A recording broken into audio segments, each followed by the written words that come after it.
हर्ष बताइए आज की पहली कंपनी कौन सी होगी? जी, पेट्रोनेट एलएनजी की बात कर लेते हैं। सबसे पहली कंपनी न्यूमरा की रिपोर्ट है, खरीदारी की सलाह 340 रुपए के इन्होंने टारगेट्स दिए, लेकिन इससे पहले इन्होंने 370 रुपए के टारगेट्स दिए थे। अपने टारगेट्स को इन्होंने घटाया है। इनका ये कहना है कि वेस्ट एशिया में जिस तरीके से संकट बना है, तो आने वाले समय में थोड़ा सा वॉल्यूम जो है वो कंपनी के प्रभावित हो सकते हैं। यहाँ पे FY27 के लिए अगर एबिटा की बात की जाए तो उसका जो अनुमान है वो 23% तक घटा दिए गए हैं। यहाँ पे उसमें कटौती की गई है। इसके अलावा यहाँ पे जो रास लाफान है, यहाँ पर जो है प्लांट, उसमें जो है इन्होंने कहा कि रीस्टार्ट होने में कई महीने तक लग सकते हैं, जिसका असर साफ तौर पे कंपनी पर इम्पैक्ट होता हुआ दिख सकता है।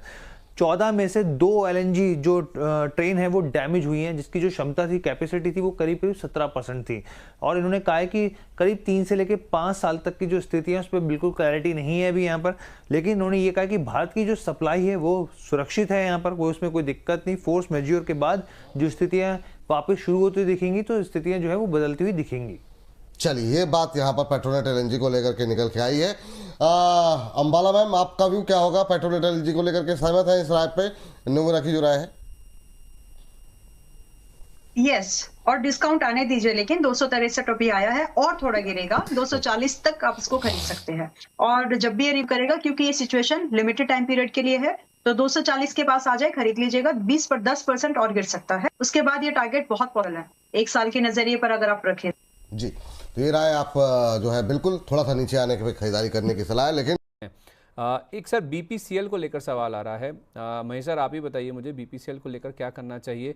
बीपीसीएल में सवाल इस तरह से आ रहा है कि बीपीसीएल में क्या इन लेवल्स पर फ्रेश खरीदारी की जा सकती है या फिर थोड़ा अभी वेट कर लें, और नीचे जाएगा क्या?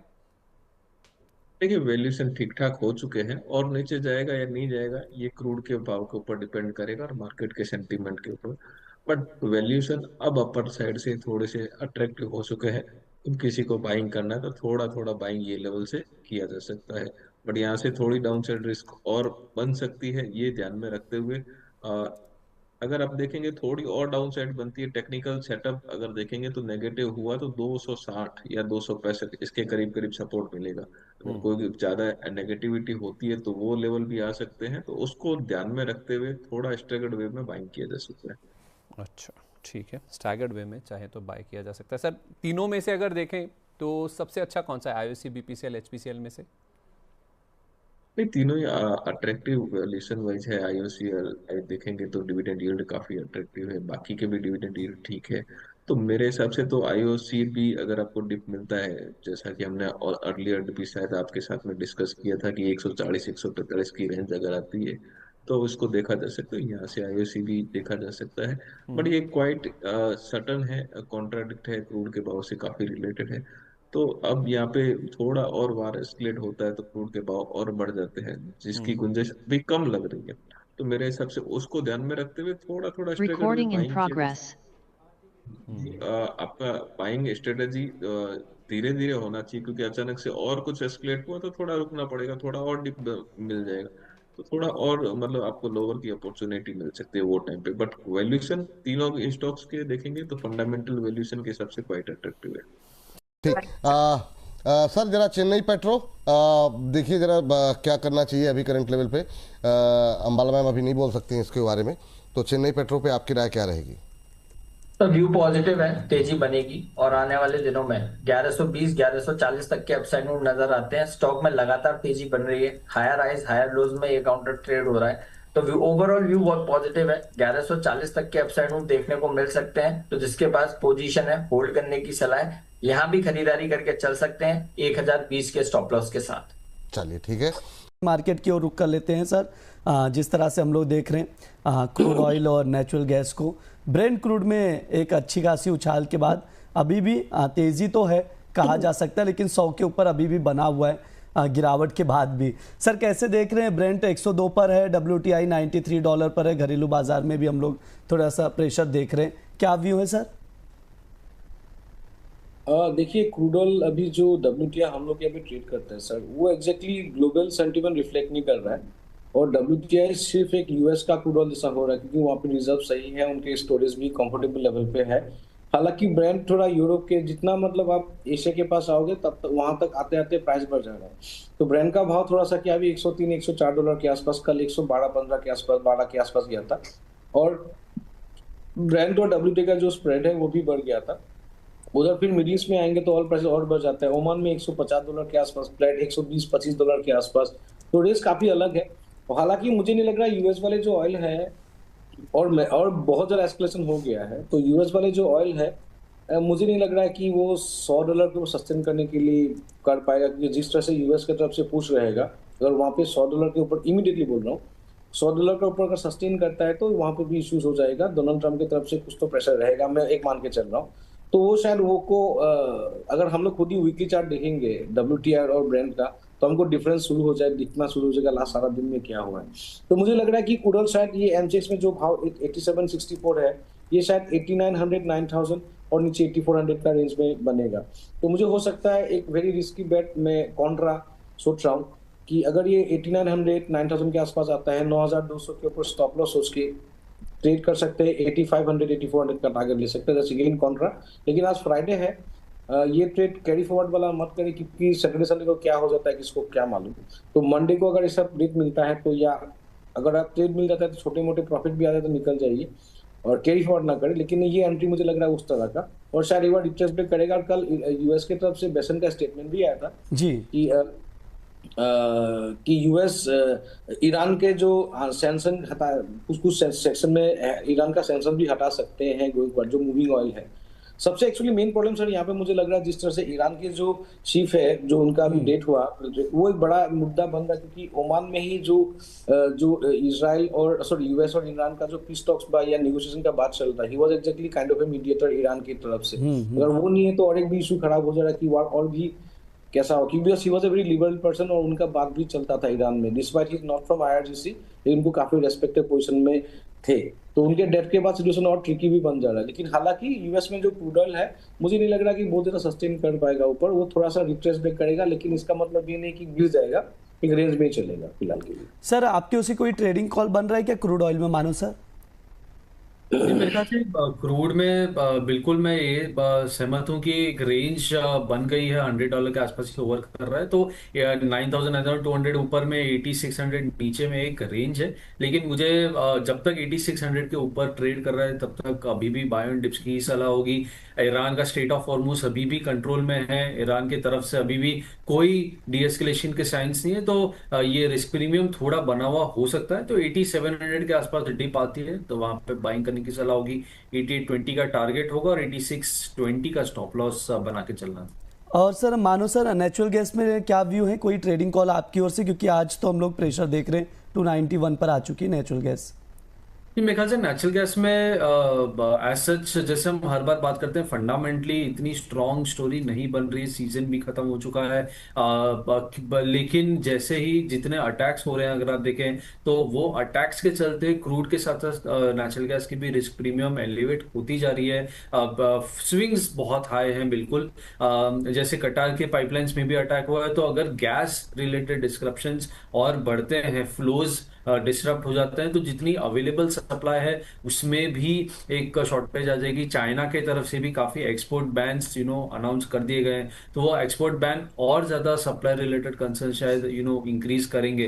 तो बिल्कुल स्विंग्स ज्यादा होगी तो नेचुरल गैस में वोलेटिलिटी ज्यादा होती है, तो स्टॉप लॉस बिल्कुल बना के चले। लेकिन डिप में 287 के डिप पे एक बाइंग करने की सलाह होगी। ये थोड़ा रिस्की बेट है, लेकिन ट्रेंड के साथ, न्यूज के साथ अगर देखें, 281 का स्टॉप लॉस और 297 का टारगेट बना के चल सकते हैं। बिटपन सर आपकी ओर से नेचुरल गैस का कोई ट्रेडिंग कॉल है क्या सर? समय भी होना चाहिए, शॉर्ट में बताइएगा सर। हाँ, मानव जी का जहाँ पे टारगेट है वहाँ पे मैं शॉर्टिंग करूंगा 296, 298 में।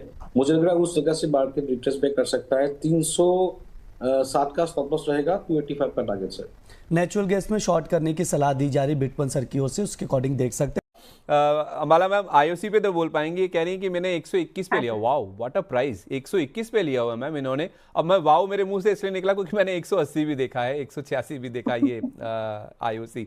तो उस हिसाब से थोड़ा मैं 50% प्रॉफिट के हिसाब से थोड़ा सा बह गया था। लेकिन अभी भी करीब 20-22 रुपये बन रहे हैं इनके। अब मन में ये जो इन्होंने सवाल पूछा ना, आई थिंक क्यों पूछा होगा कि जितना मिल रहा है उतना लेके निकल जाए, कहीं और डाउन साइड तो नहीं है? और निकल जाइए, प्रॉफिट बुक कर लीजिए। ठीक है, ओके, परफेक्ट है। तो एलएनटी की हम बात करते हैं निष्ठा जी। आपको बीएससी को लेकर भी हमने काफ़ी लंबा डिस्कशन कर लिया और आईओसी को लेकर भी आपको राय मिल गई कि इससे से जितना जल्दी हो सके आप यहाँ से निकल जाइए। अमरेंद्र चौहान, एक दो स्टॉक जो कि लोग ये जानना चाहते हैं कि चलो ठीक है, अब जैसे एटीजीएल है, आप एटीजीएल को बहुत अच्छे से ट्रैक कर रहे हो। एटीजीएल में आज देखो फिर बाउंस मार दिया। अभी उस दिन 522-23 पे आप लेवल बता रहे थे कि यहाँ पर कि 522-23 के ऊपर अगर बुलिश कुछ आपको कंफर्मेशन चाहिए था तो वहां पे बना तो ये और ऊपर जाएगा। अब क्या लग रहा है इस काउंटर पर? सर मैं इसको बता देता हूँ आपको, मेरी स्क्रीन दिखे तो बताइएगा सर। हाँ श्योर। ये ऐसे ऐसे मतलब वही है। हाँ बिल्कुल। Picture is worth 1000 words. Sir दिख रही स्क्रीन दिखे तो बताइए। हाँ बिल्कुल, स्क्रीन के साथ आप भी दिख रहे हो, बताएं जी। उस दिन भी हमने डिस्कस किया था, ये हो गया कब, 12 मार्च की बात। 12 मार्च को जब एटीजीएल यहाँ पे चल रहा था, ये क्या 12 मार्च को जब एटीजीएल यहाँ चल रहा था 640 पे, अति उत्साही लोग यहाँ पे ऐड करने की कोशिश कर रहे थे। अपन क्या डिस्कस कर रहे थे कि 521 ये रेजिस्टेंस इसके ऊपर क्लोज होने दीजिए, तब 720 का टारगेट खुलेगा। ये 720 का अगला रेजिस्टेंस खुलेगा या टारगेट खुलेगा, इसके ऊपर क्लोज करेगा। नहीं किया। अगले दिन अपन क्या बात कर रहे थे, अगर आज क्लोज नहीं किया तो ये लिक्विडेशन में 521 रुपए की लाइन टेस्ट करने आएगा।